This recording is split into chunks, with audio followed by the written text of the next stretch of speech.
నిర్గమకాండము 13వ అధ్యాయము. మరియు యెహోవా మోషేతో ఈలాగ సెలవిచ్చెను. ఇశ్రాయేలీయులలో మనుషులేకయు పశువులేకయు ప్రథమ సంతతి అనగా ప్రతి తొలిచూలు పిల్లను నాకు ప్రతిష్ఠించుము, అది నాదని చెప్పెను. మోషే ప్రజలతోనిట్లనెను, మీరు దాసగృహమైన ఐగుప్తు నుండి బయలుదేరి వచ్చిన దినమును జ్ఞాపకం చేసుకొనిడి. యెహోవా తన బాహుబలము చేత దానిలో నుండి మిమ్మును బయటికి రప్పించెను. పులిసిన దేదియూ తినవద్దు.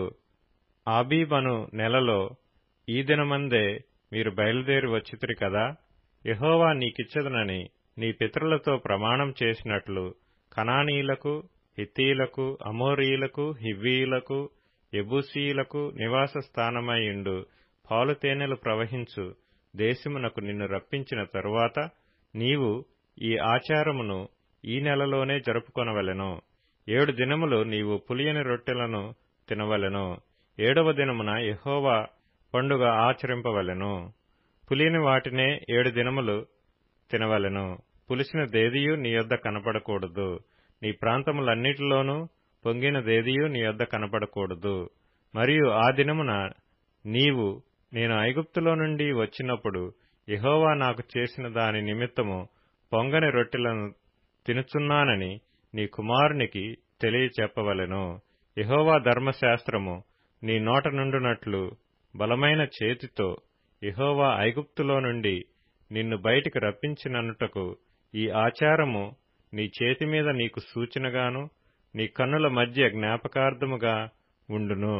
కాబట్టి ప్రతి సంవత్సరము ఈ కట్టడను దాని నియామక కాలమున ఆచరింపవలెను.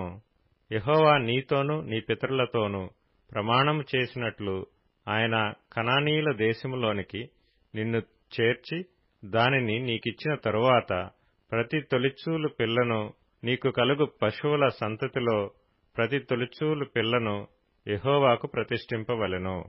వానిలో మగ సంతానము యెహోవాదగును. ప్రతి గాడిద తొలిపిల్లను వెల ఇచ్చి విడిపించి దానికి మారుగా గొర్రెపిల్లను ప్రతిష్ఠింపవలెను. అట్లు దానిని విడిపించని ఎడల దాని మెడను విరుగతీయవలెను. నీ కుమారులలో తొలిచూలి అయిన ప్రతి మగవానిని వెల ఇచ్చి విడిపింపవలెను.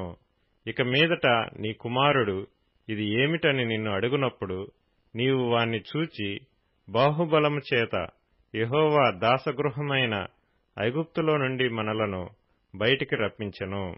ఫరో మనలను పోనీయకుండా తన మనసును కఠినపరచుకొనగా యెహోవా మనుష్యుల తొలి సంతానమేమి, జంతువుల తొలి సంతానమేమి, ఐగుప్తు దేశములో తొలి సంతానమంతయు సంహరించెను.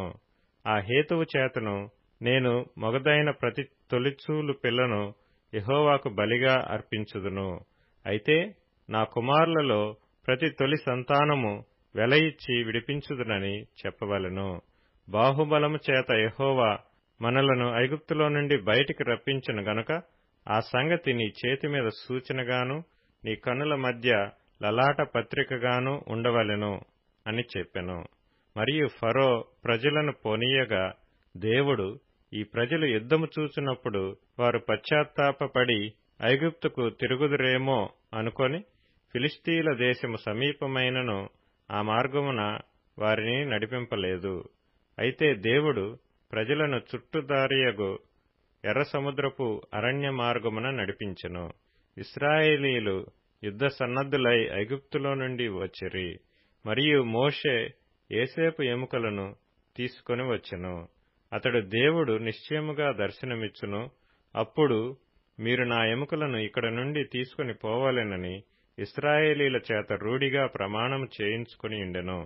వారు సుక్కోతు నుండి ప్రయాణమైపోయి అరణ్యము దగ్గరనున్న ఏతాములో దిగిరి. వారు పగలు రాత్రియు ప్రయాణము చేయనట్లుగా యెహోవా త్రోవలో వారిని నడిపించుటకై పగటివేళ మేఘస్తంభములోను వారికి వెలుగిచ్చుటకు రాత్రివేళ అగ్నిస్తంభములోను ఉండి వారికి ముందుగా నడచుచూ వచ్చెను. ఆయన పగటివేళ మేఘస్తంభమునైనను రాత్రివేళ అగ్నిస్తంభమునైనను ప్రజల ఎదుట నుండి తొలగింపలేదు.